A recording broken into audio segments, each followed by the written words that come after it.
training right now.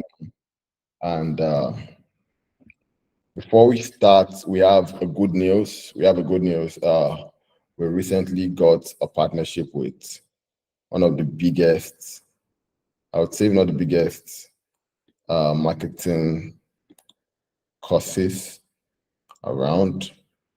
I've known them for a bit, and I know like a couple of people who are also communities of growth camp have attended this course, and they see how impactful and how great it is. I know at least 4 people who have done that, and about another 4 have really registered from Monday up until now. So Trefford is an online academy where they provide both in-person training and also pre-recorded courses for people who want to upskill their career in no code, right? So beyond just product marketing, they also offer design and the rest. But because the focus of this community is around product marketing, and that's why we got the 30% discount for product marketing. So if you want to upskill yourself, it's a 6-week course. It's very intensive. You do like a capstone project. They have probably one of the, their lineup of teachers are great, from the guy that does the brand positioning to the guy that does the content creation. I've had time to even talk to some of the tutors on the platform, and they are like great guys, awesome guys with loads of experience. So they're experts in their own right, and they're the people that have come together to be able to, teach this 6-week course for marketers or people who want to just get into the product marketing industry. The course is originally 100,000. However, we got a 30% discount. So everybody who is coming from the growth camp community gets the PC on 1,000 higher. So for more information, you can check our social media platform. You will get to see like a lot more steps on how to be able to, get this discount and how you can part of what we are doing. So that's a bit about the discounts that we're currently running. I know a couple of people have reached out to me even today. 4 other people have reached out to me on how they can take advantage of this course and how they can be part of it. This is a huge opportunity for you to be able to upskill yourself and get to learn more around marketing, product positioning. And at the end of the day, if you are a beginner and you do this course, I think you become an intermediate, because 6 weeks intensive training. I think the training holds on Saturday and Sundays. Saturday from either 10 to 3. It's a 5-hour comprehensive course. Then Sunday, I think it's about 3 hours. So for anyone who wants to join, you can either send us a message or you can go through the process and you would get it. They will give you a 30% discount on what you're paying for. So thank you for this. I think we can go into the crux of the business right now. If there's any question around how to take advantage of this and you're not clear, please, you can leave a message in the chat box. Sukami will be there to answer every of the inquiries in which you have. All right, so we are going to go straight into the business of the day. Super interesting topic. I particularly love it. We are going to be talking about leveraging growth, customer insights to drive product growth. I think one of the most important things in marketing is really the growth aspect. Not because I am an expert in it, because the reason why every business was originally set up was because people want to make profit, right? But the journey to profitability is quite difficult, and you need to be able to engage your customers. One of the biggest challenges I think a lot of marketers make is they don't talk to their customers enough. So whenever they implement any strategy, they implement it off of what they thought. Personal bias in some of the things that they implement, right? However, if you speak to your customers are able to tell you their pain points just beyond what you know with industry data, specific to your product. They are able to tell you their pain points. Because one of the things we also don't understand is that, and which makes this topic very interesting, is whenever a customer is experience a new level of satisfaction beyond what you currently offer them, they begin to then demand for more from you, right? So their new level of reality becomes the expectation. And because you don't know that they have a new level of reality or a new level of expectation, you can be serving them what you thought was that previous level of expectation. And because Customers always want more. It is great that you are able to leverage on the information that they have to be able to build your product. So build the products in app, build the communication, build strategies around it. But every of the things you do should be centered around your customer, because that's the most important thing. And that's one level to be able to drive growth. I would say that's practically the most important thing. Customer feedback, right? Increasing customers' willingness to pay is what drives, product to be scalable and to make profits. And we're excited to have an expert who is going to be joining us to talk about this today. Somebody who is well versed in this particular topic. His name is Boboye Adewale. Great guy. I mean, he's a product marketer himself, and I'm sure at the end of the session you will see a lot of power-packed information that he's going to be during this session. So please, if your hands are not too busy, I don't think they are, I would be inviting the speaker up right now, and he can take over the stage while he walks us through what he has for us this afternoon. Thank you so much, Boboye. The stage is yours. Please put your hands together for him. Emoji. A lot of that. Thank you. All right, over to you, Boboye. Thank you so much for joining us. Can you see it now? Yes, it's coming up. Yes, you can see your screen now.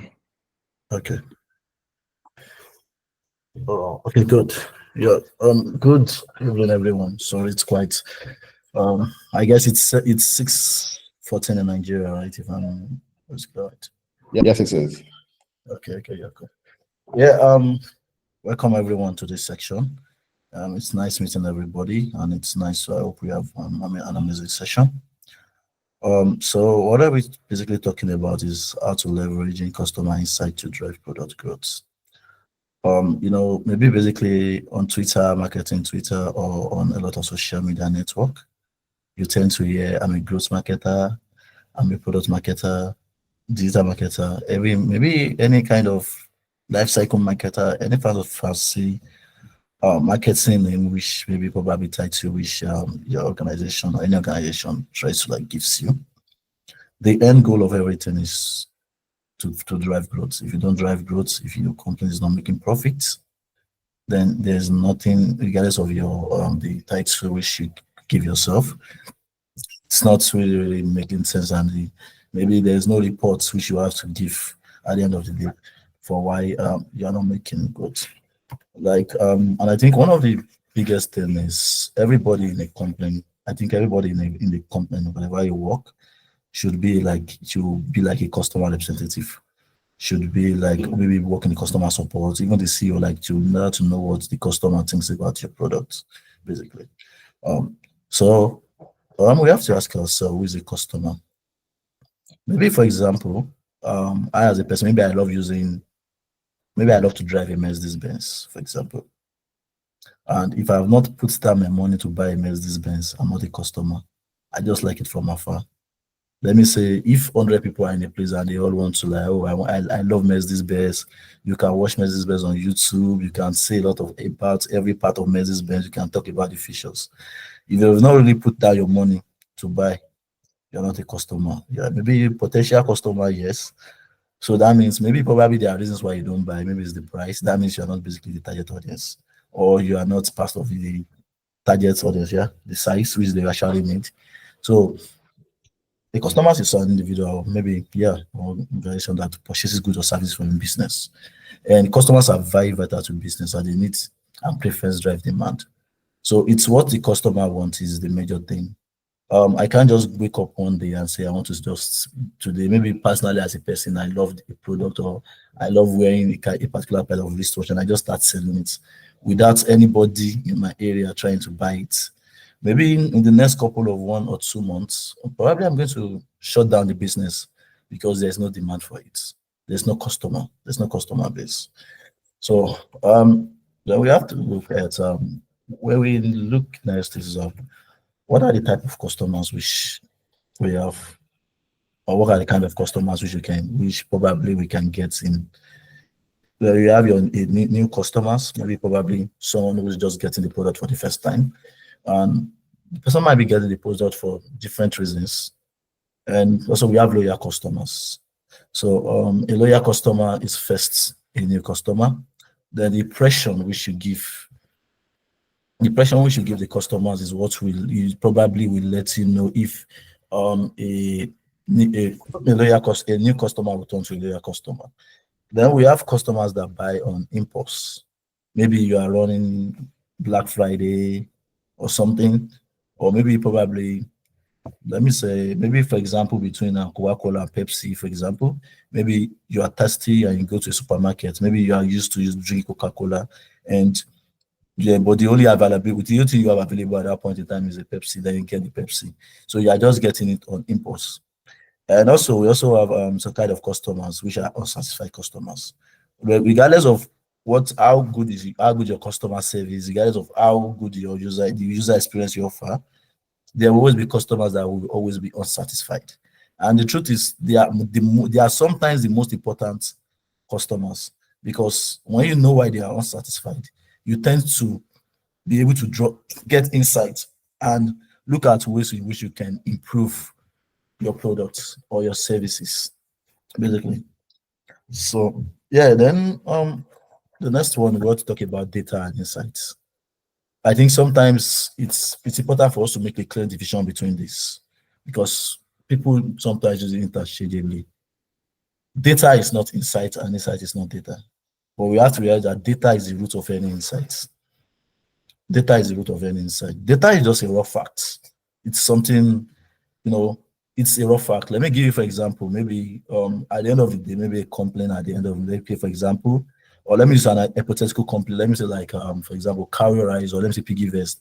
Maybe they notice that the people that are safe, maybe okay, let me say like let me use the crypto market for example, because this is where I'm mostly versed in. Let me say in Africa, maybe at the end of the day, Binance, when they look at where they get the highest profit or the transaction volume TVL, they feel like, oh, we get more in Nigeria, for example. That's data. It doesn't do anything. Okay, you get more in Nigeria, so you get more in Nigeria. But now, what Insight does, it's when you beat the data, I call it beating data, or when you like try to deep deeper, you beat your data, you deep deeper, you torture it. Then what you tend to get, you get insight. Maybe for example, now the question now is, we had more transactions being done in Kano than anywhere in Nigeria. Now, that's a piece of information. You get something. Oh, Kano. I thought it would be Lagos. I thought it would be Port Harcourt. Then when you get okay, it's Kano. Then you beat further. Why Kano? What's happening in Kano? What's the age range of people that carry out that use this thing with stable on USDT more? They're okay. Oh, they still have people between the age of 18 to 35, 18 to 40. Oh, that's interesting. That's still another data. We are getting there. Then when you beat the data more, then you ask yourself, oh, what do they do? Are they borrow the change? Are they traders? So okay, they are traders. Fine, these guys are traders, these people are traders. Then we beat them, we beat the data more, then we get another insight. What do they mostly use cryptocurrency for? So that's an important that's the distinction between data and insight. So if without when you get the insight, that's when you can be able to take actions. So data only makes you to understand the situation. Why insight is it highlights the particular aspect of your the buyer persona. It gives you a very very important aspect of your customer. So now I want to move now to talk about what is customer insights. So customer insights, we've been able to talk about who a customer is. So what customer insight helps you to do, like I explained earlier in the decision between data and insight, is it's enable to have a deep understanding of your customers' behavior, their preferences, their motivations. Why are they using your products? It asks the why question, why, who, where. It gives those questions and why they do the way. And for you to have a insight, a good insight must have structure. It doesn't just come about like, oh, it's supposed to be structured. So an insight is a significant human truth about our target that we can leverage to derive growth. And the fact is, the insight you get is a fact. It might not care about your feelings, it might not care about your pre-existing knowledge. It's what it is. And it might not sometimes be favorable to your business. But what is important is you get your targets. Who? then your significant truth, which is what are they doing or not doing, or what is the company doing, what are they not doing. Then you look at this insight, how can we be able to leverage it over our customers? Then sometimes when you get some insight, you look at, yeah, this insight actually meant, is this something we can actually work towards? Is this something we can actually use? Or is this something like we can actually just leave away? Or sometimes you look at, is this something we can actually, in some cases, maybe you can buy out your competitors. And a good example is at the point when I started out in my cryptocurrency journey, I was majorly using Binance. Then later, I started using FTX. One of the reasons that changed my decision to use FTX is because I noticed that the trading on FTX is better when compared to Binance. I noticed that it has zero charges. Like when you trade on, when you try to like transfer it, you get zero charges together what you do compared to what I get on Binance. Now, let me say at the point in time, FTX crashed. FTX crashed. Then I still went back to Binance after leaving it. Now, but when I want to like maybe you want to save my crypto coin, I don't use any centralized exchange. I decided to start using a decentralized exchange. I decided to start using Trust Wallet. That means my needs have changed from good UX, or maybe I want to have a good UX. I want to have a low trading fee to security. All what I want is my funds must be secured. So sometimes the journey is not linear. It might be it might there are different reasons why customers tends to like use a product. Then the good thing now is looking at Binance business structure, they cannot have a centralized, they are a centralized exchange. And it's not easy for the business to pivot from a centralized exchange to become a decentralized exchange. So what do? They acquire Trust Wallet. So now Trust Wallet is the decentralized aspect of Binance, for example. So that means that Binance have now acquired a significant market share. For example, if you want to use your centralized exchange, you are using Binance. If you are using the decentralized exchange, you are using Trust Wallet, all still owned by Binance, but different products. And like for maybe people that are not crypto native, the decentralized exchange is basically like it's like they call it not your key, not your coin. Like you actually have ownership of you. So if anything happen, I know that I'm the custodian of whatever I keep. Now, so we go to another where I want to talk about 5 steps to customer insights. Sometimes we might ask, who is the customer? It might be a question, okay, who is the customer? Then, though mostly what I'll be talking today will be majorly based on B2C. Now, for example, let me say, like, for example, in the B2C industry now, who is the customer? You might think, okay, that's a aspect. Maybe when it comes to the B2B, you might be talking companies at the sports industry, transportation. But now, the most important, the one thing you can get from customer insight is the customer that is using your product might not be the key decision maker. Now, let me give you an example of this. Let me say a video game, for example. Maybe the child that plays the video game is around 13 years of age. Sorry, please, can you still, because I can see maybe something is skipping around. Yes, I can hear Hello, you, even though please, it's breaking a bit, but I can hear you. Okay. Sorry, yeah, good. So I noticed it's skipping. Yeah, so who is the customer? For example, the 13 years old child is your customer. It might be your target audience. Maybe, okay, this game is made for kids. But the truth is, a child between 13 might not be able to afford the game. So now, who are the key decision makers in this? Probably it might be the grandparents, it might be the mom, it might be the dad, or it might be both parents. So now, if this child is probably trying to, maybe when they are trying to make a decision to buy the product, it's majorly is the child that wants the product, but maybe the parents would actually have the purchasing power to get your product.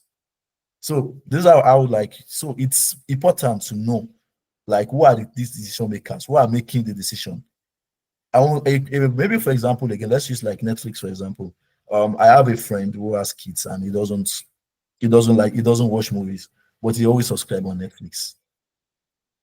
Now, the people and he always subscribe on Netflix. And I think one of the funny arguments I noticed between him and his wife is they were deciding on whether to keep the children on to be watching cartoons on YouTube or to be using Netflix, to continue using Netflix. And on some of the key things or some of the decisions they were trying to make to choose between YouTube and Netflix for the kids to watch their cartoons, they felt like maybe on Netflix there are some contents that they don't want their kids to watch, which they feel they don't want their kids to watch. And if they feel it's more controlled on YouTube compared to Netflix. Now, the people that are consuming the product are the kids, but those that are making the decisions, they are they are the parents. So it's very important for us to also consider this. Then another thing we have to ask is, what are the customer needs? What are the customer needs? What do they actually need? Like now, recently, I most still frequent YouTube more now, these days. And one of the reasons why I frequent a lot of YouTube is I tend to listen to lectures, maybe for whatever I do at work, at school, and all. Then one of the things I tend to do is now, maybe before I don't subscribe for YouTube ads, YouTube Premium rather. But now I'm not subscribed to YouTube Premium because I don't want the ad experience. Like whenever I'm on YouTube, I want to study, and I don't want the distraction. I don't want to be distracted by frequent ads. I just want to like sit and maybe anytime I'm spending on what I'm doing, it's very important that I do it. So it's also important to know the customer needs. Now, the other thing is the customer value analysis. How do the customers evaluate their options being considered? How much do they like the offer?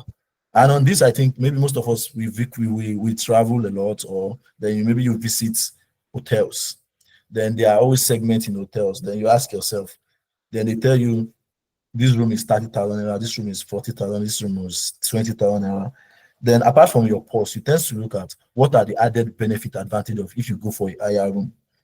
It's one of those insights which you use to make decisions when you want to buy products, when you want to make decisions maybe to get a product. Then another thing, the next one is buying process analysis. You look at it, which one offers me the most value? If you want to choose between cowrie rice and piggy vest, even though they are doing the same thing, fine, your intention is to save. Is it that when you save, one gives you more, maybe you get more money from saving from one, or do you feel like you feel more secure using one? So it's important to look at the buying process analysis. Now, the last one, which I'm going to talk about, is customer experience analysis. After using your product, do the customers really feel that they've gotten value for their money? And a lot of things goes during the customer experience analysis. I'm experiencing that, okay, maybe when I order, did I get the product within 1 or 2 days? Or when I used another product, did it take 7 days? So maybe after as a new customer, then I tend to like now start evaluating. Okay, which maybe I've probably gotten experience with other businesses and all. Then I start making analysis on, okay, what I've gotten, this customer experience, is it enough for me to go back to still go and purchase the product? Or maybe those that bought something on impulse, is it enough? What the experience the customers have gotten, is it enough for them to become loyal customers? Is it enough to sway them to leave the product which they are used to start using your product? So it's very, very important to get this analysis. Then we'll now go to key aspect of the customer insights. You have to know the key aspect why consumers or why people tend to use a product. So analyzing how your customers interact with product or services, such as purchase frequency, how long do they buy, how frequent do they get? Is it like do they buy weekly, or do you notice that maybe people certain as a perspective of thing are buying this thing like weekly? Is it just one? Is this a regular buying habit? Then maybe your marketing campaigns, maybe when you do like Black Friday, you do combo sales or whatever you give to the campaign you are running. How responsive are the customers to it? Then you have to look at your preferences, the customer's preferences. You have to understand what the customer value more. Do they value your product feature more? Do they value your pricing? Do they value your quality? Or do they value convenience? An example now is why I said I chose Trust Wallet over Binance is because I feel like I need security. I feel like I need to be more secure. I don't want to lose my money again. So that's the reason. That's the only reason I'm choosing um, Trust Wallet, and I don't care if Trust Wallet users maybe their UI or UX, whatever it is, it's not their user interface is not really cool compared to Binance. All what I want at this, but I don't want to know if the because when you use Trust Wallet, actually it even charges your gas fee is even higher. But I just want to all what I need is security. I don't care about other features. So it's very, very important to look at that. Then another thing is what are the motivations why they are using it. For example, maybe a lot of people, for example, use iPhone over other phone, maybe because they feel like it has some kind of societal, maybe they want to have a kind of societal let me say ego, not let me use ego, but let me societal, they want to just have them say societal status to feel like, oh, if you are using iPhone, maybe it shows that yeah, you are really cool. But why should I use a Toyota over an Benz? Maybe I feel like, oh, the last time I took a Toyota to one estate, the gatemen are not really doing me, or maybe when I went to a meeting, they don't really view me very well, and I want to like be viewed as someone that has status in society. So I want to go for a Benz, or maybe it's just the comfort of the Benz. It's there are different reasons why people use things, why your customers. So these are insights where you want to get your when you touch your data. These are the kind of insights which you got to look for. Then also the pain points of why they are using your product. People use products they want to save security, or they feel like the taste is cool. There's a reason why maybe if you want to have my friend, I want to go on a date. You go and try that restaurant. The last time I went there, it was cool. These are very, very good reasons why people use. And the last which I want to talk about is the demographic data. This is very, very important. You have to look at the age of your customers, their gender, their income. You know, at some points when it's like maybe Women's Day, for example, or when it's Men's Day, there's always opera on social media. People feel like maybe some the messagings from companies on social media are not right. They feel like, oh, this message is gender biased. So it's very, very important to know your customers and to know how to tailor your copy or your marketing effort. So it's this helps your customers so that you won't make a maybe you just make one copy or one post on social media to celebrate anything, and it puts your company in a bad light. So it's also very important to know that. Then, yeah, there are some techniques which you can gather your customer insights, depending on what's the best thing which the company feels like, or what you feel like you need at a particular point in time. And I think there was a time which one of the things I really like is you see um which been called carry rise. There was a time the CEO met with brought people that use their products, talk to them. You know, it makes people feel value. You get more. It's not just leave it. Even some CEOs feel like it's better when the CEO you are part of the customer service team. So you know the direction. You are able to answer questions from the customer. You know their pain points. You know what they actually need. So maybe in strategies meetings, you're able to use this for to better to make your company grow to make sorry please are you still following? Hello? Yes, absolutely. Hello? Yes, yes, you're following. Okay, I just want to know if it's still if I'm still there. Yeah, so you need to make the one of the reasons why you get insight is so that when you are making decisions they are actually data driven. It's not driven by emotions, it's strictly by data. The emotions might be like it's the best place for you to do business in Lagos. The data might say no, the best place for you to do business is in Kano. That's where we have our higher paying customers. That's why you make data why you have to make data driven decisions. So it's able to help you to make improved accuracy and objectivity. Then you don't need to make guesswork on what you want to do. You know exactly what to do. The most important thing is how you now tailor your strategy to get it from the insight you've got it from customers. Then the decisions you are making, they are not biased. It's not based on running on emotions or what like some people always call like God-driven product marketing decisions. No, it's based on what it is, what you've seen. It's not like somebody would always say, like one of my friends said that data facts doesn't care about your feelings. It's fact is facts.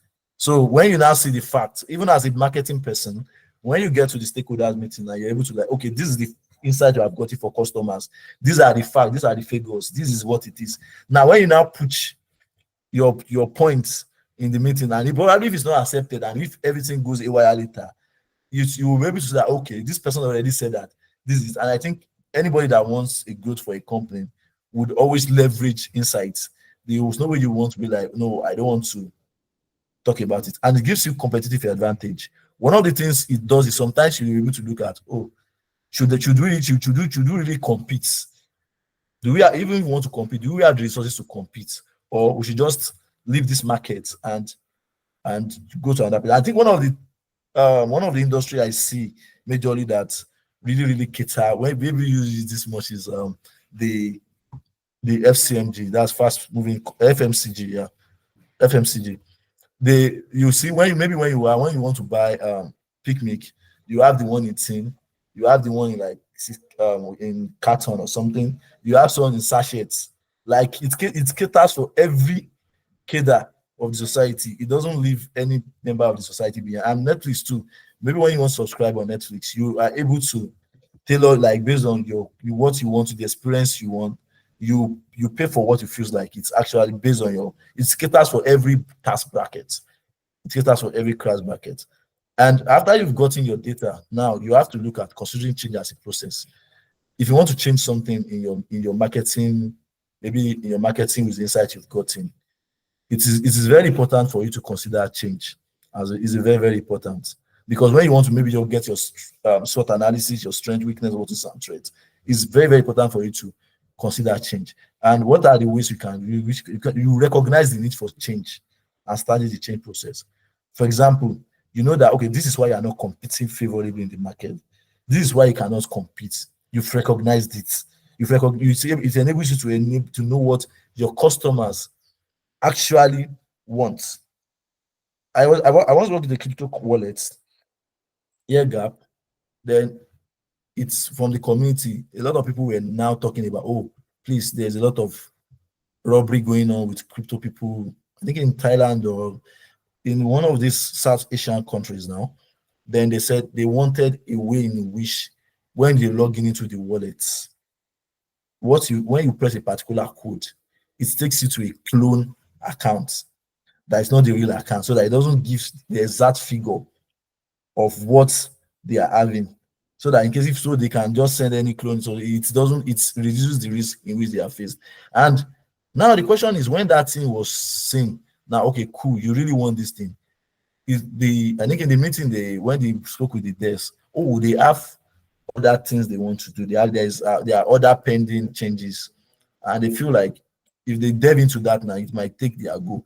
But the question is, if we actually implement this, are they willing to pay more for it? Will they pay more if they can offer them either extra service? So it's what led to the decision to either choose. It's a need from the customers. Now you have diagnosed what needs to be done. You know what it is. Now you have to review it. If you do this, is it something that if we do, will it reduce? If you don't do, for example, will it reduce our customer base? If we do it, will it increase our customer base? And if you look at it, is this something that we should really go into now? Is it cost intensive? So you're trying to like weigh your options before trying to maybe the insight you've got it for customer for you to implement it for growth. Then now, I think after you've gathered all the insight and you've answered the change process and what you do, now you now look at something they call the SOX planning. It's where like, okay, now you now get your situation. You sit down, then look at the situation. Where are we now?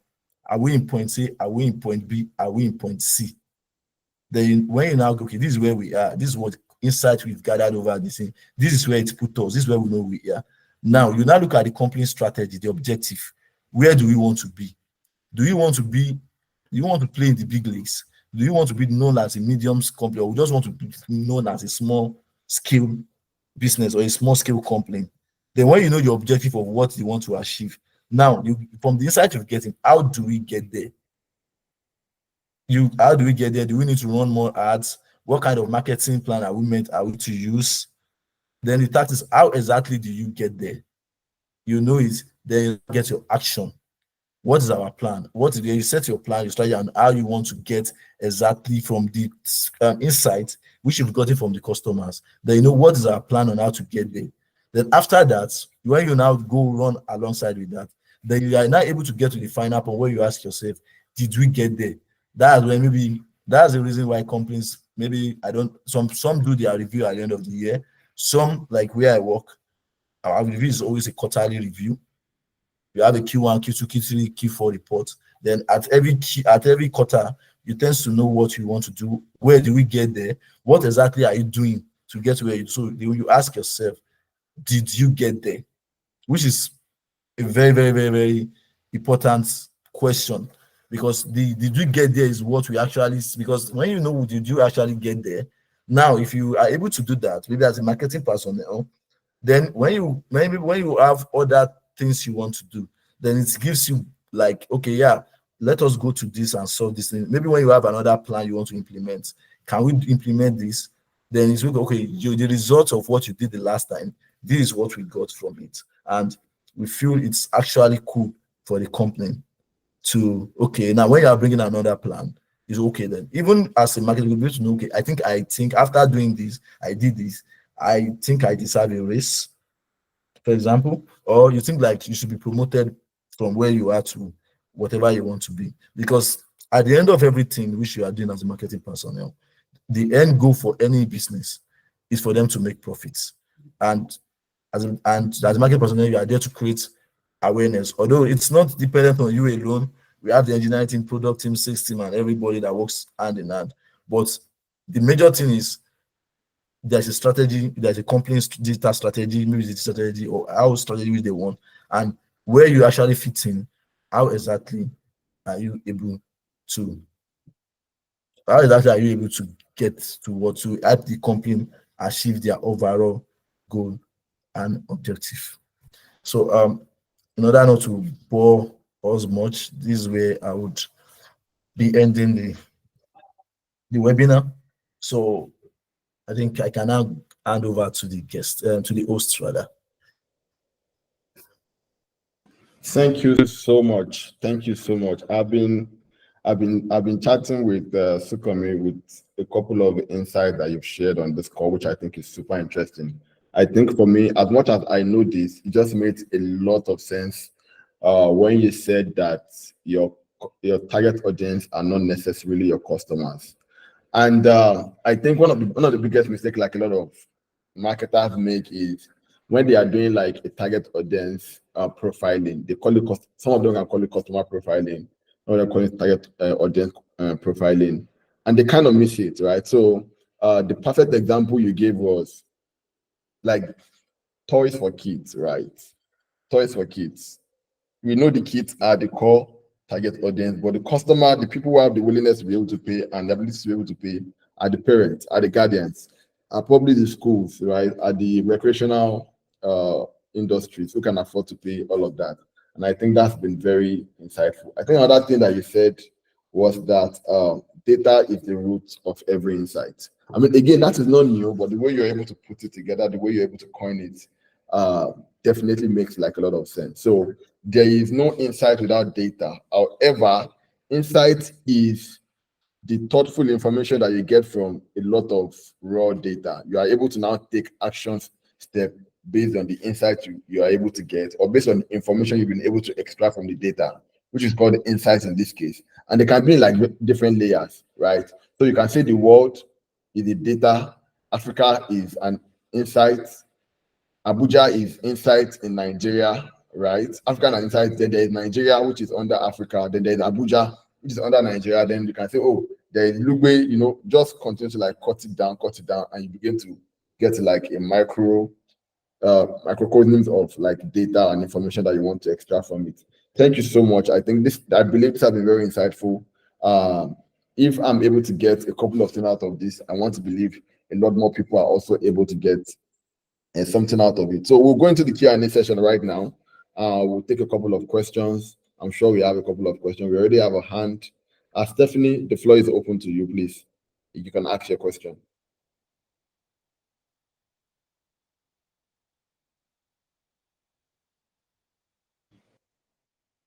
Hello, good evening.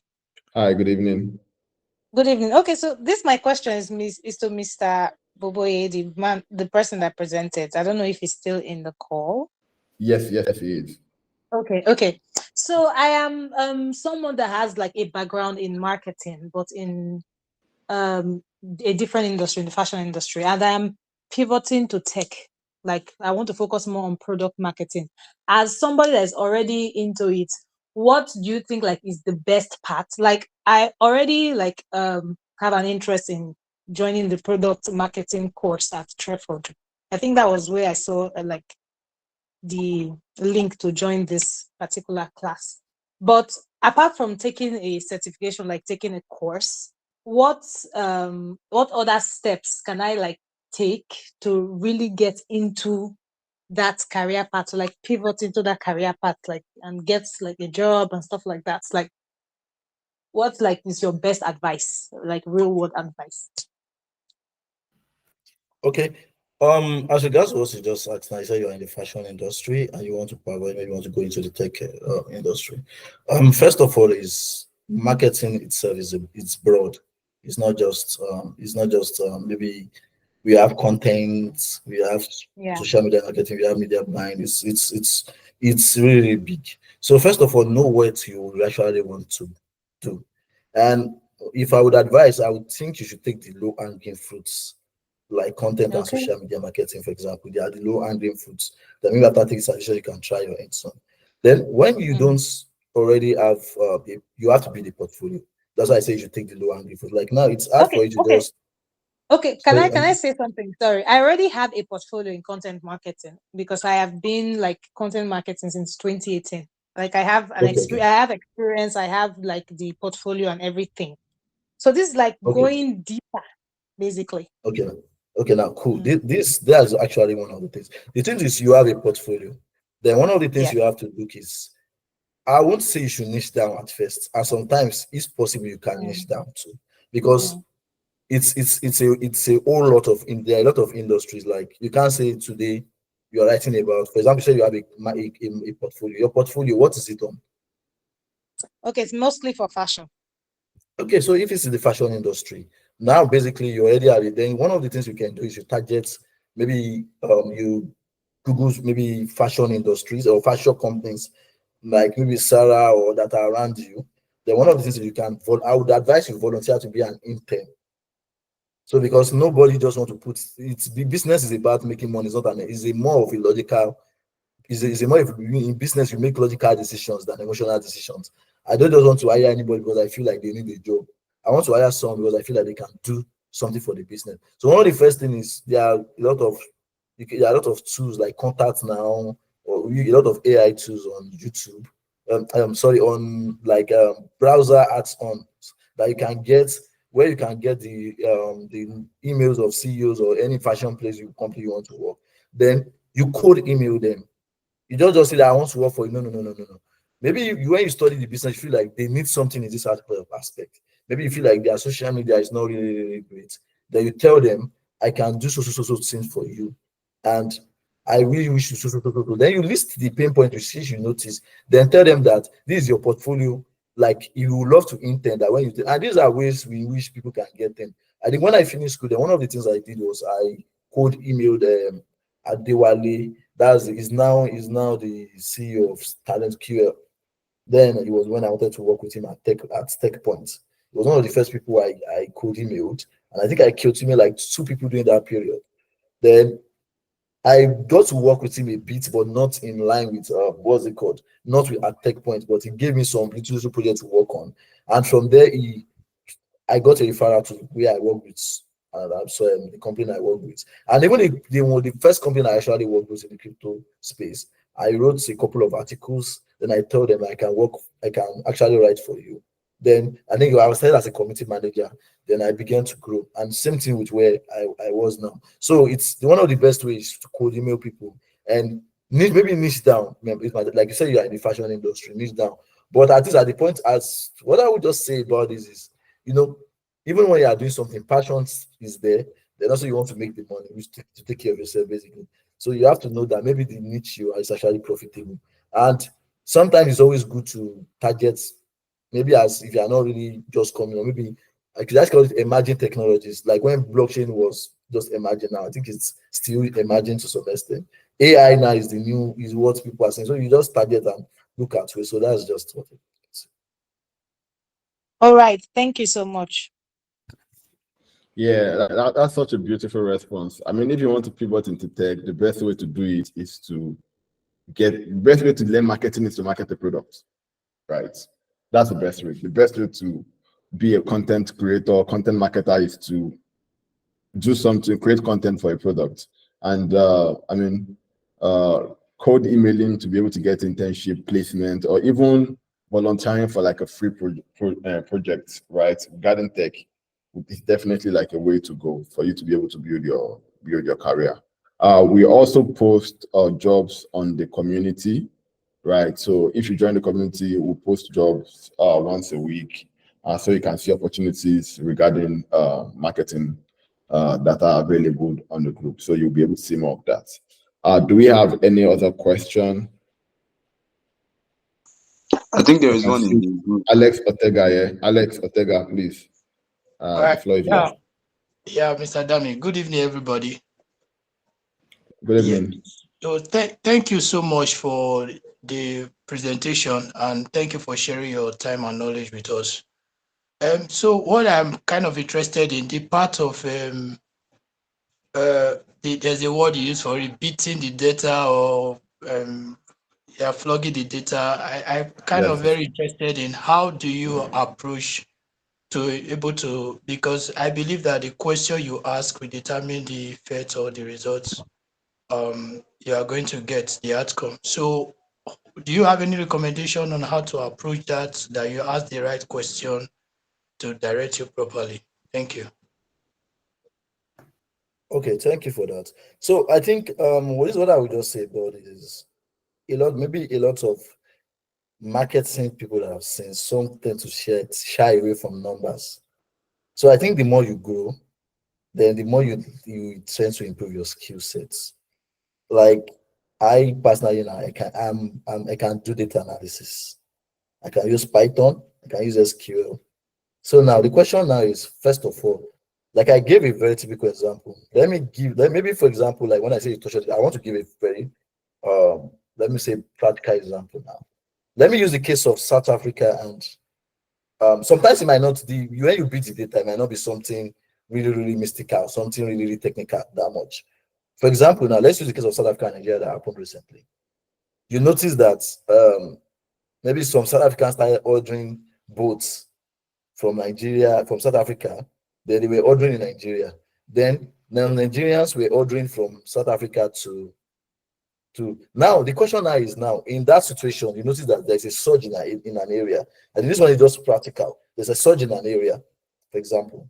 Then you look like, oh, people are really ordering, what's happening now? You know that it's in that case when things, or you might feel like, oh, we are making, maybe we tend to make profit today. What's happening in this kind of area? Why are people what's it called? The data is that, for example, the data you get from here is there's a surge generally. Now, when you now tend to like go deeper and look at the cost of the like I think this one is what you call quantitative now. It's quantitative, it doesn't need numbers. We have qualitative data, we have quantitative data. Now you know that maybe because there is in Nigeria, they have some kind of low cost amidst themselves.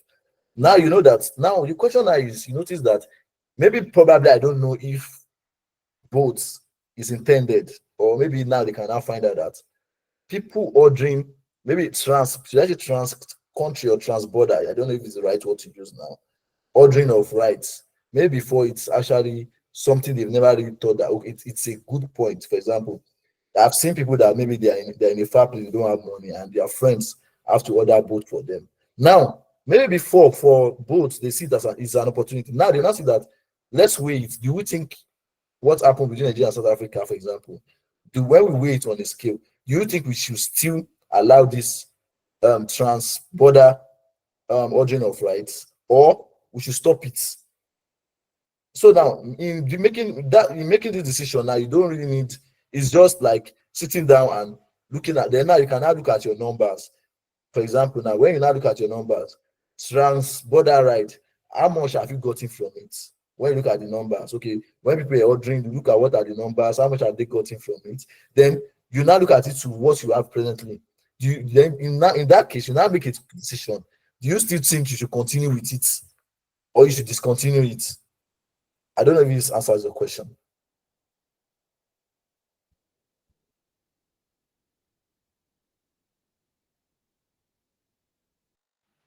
Yeah, Yeah. I think that's a great response. And I think another thing you want to also do is, before you start any marketing campaign, you must have already defined your KPI. Defining your KPI ahead of your marketing campaign allows you to be able to ask the right question when you're looking at your data.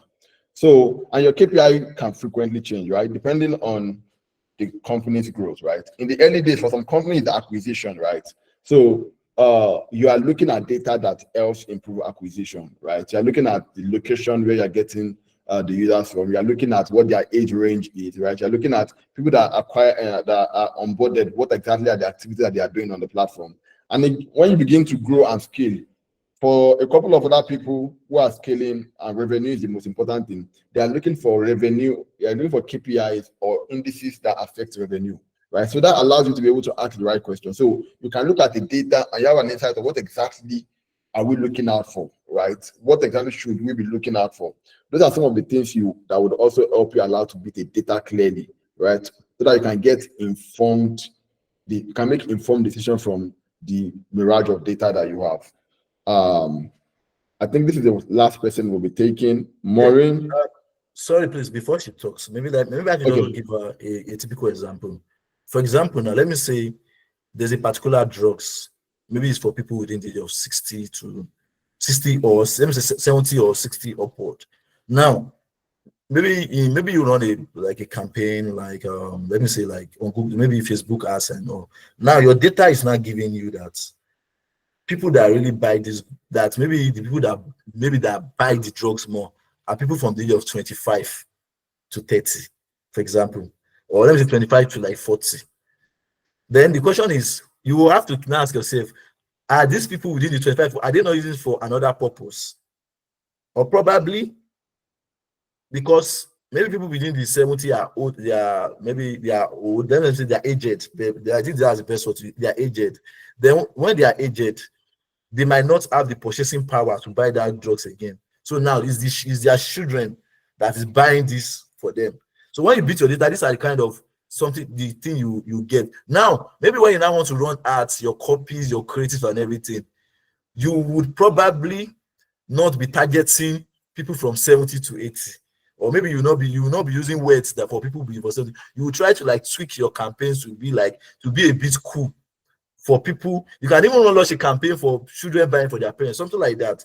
So that's what, when you say data is just surface value. But when you beat it much, like I feel like when you torture it, you might torture it too different, it might be too Python, or maybe it might even be maybe through just data analytics, Google Analytics, and that gives you more, just to get more insight, like answer more why, who, why, where. Let me say the 3 WH question. So that's that. Thank you. All right. Thank you so much. Thank you, All Demi. right, thank you.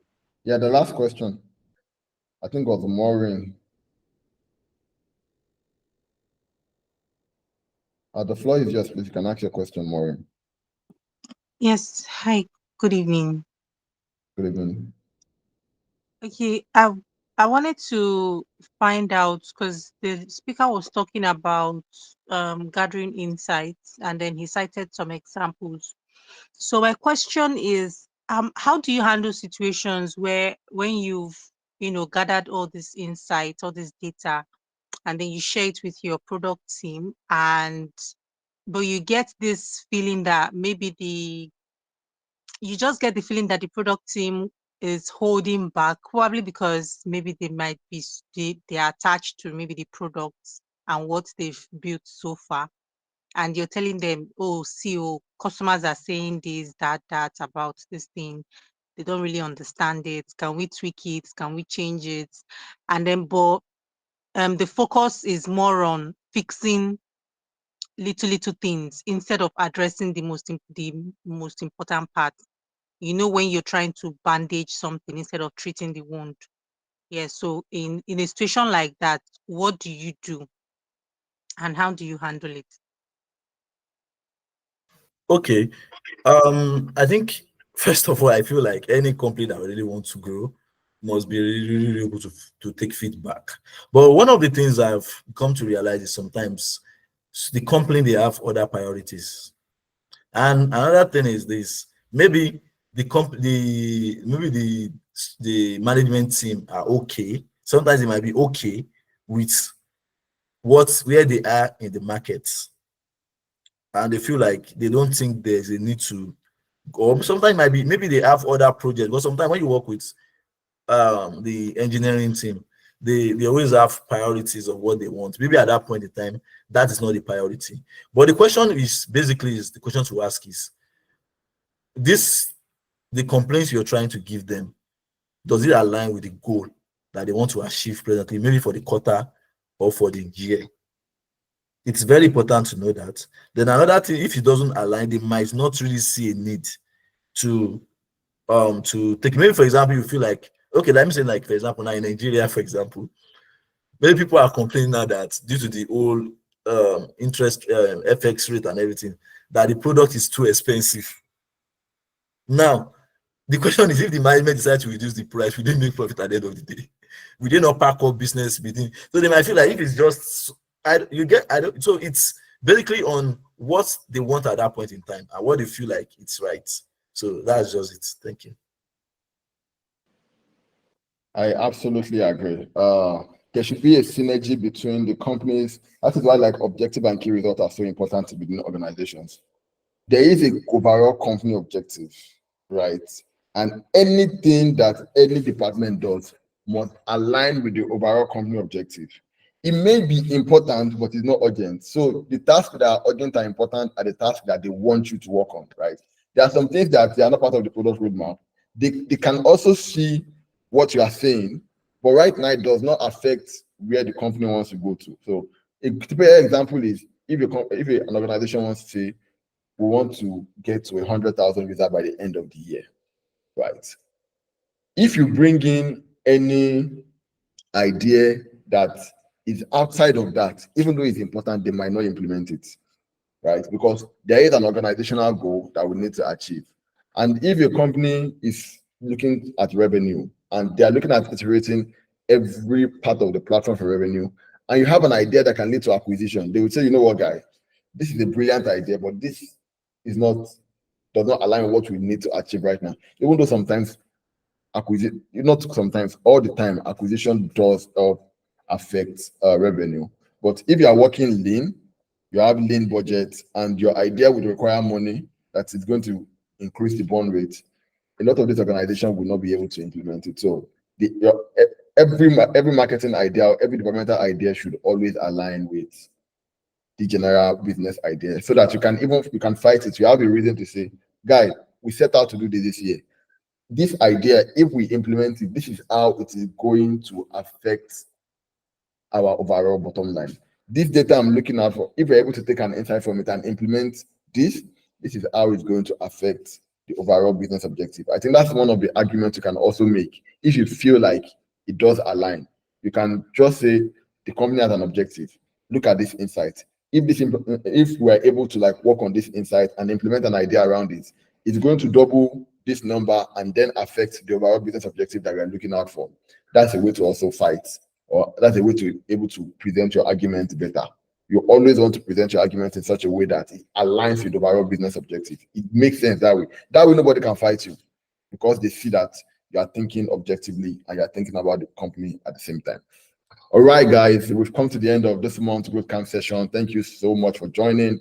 It's been an insightful one. Please put your hands together for our speaker once again. I think it's one of the best Growth Camp sessions I've attended. Super insightful. Thank you so much for joining us. I truly appreciate it. Thank you also for joining, for everyone that joined today. I really appreciate you. Thank you for being part of the community, from Adeola to Adebola to Alex to Maureen to Stephanie, Peace, Sukomi. I know a couple of people also joined and dropped off. Thank you so much for joining the session. There's definitely going to be another one next month. Next month, we are also planning to host a Twitter space. So expect to get more content from us as we move forward in the year. Enjoy the rest of your weekend and have a good one.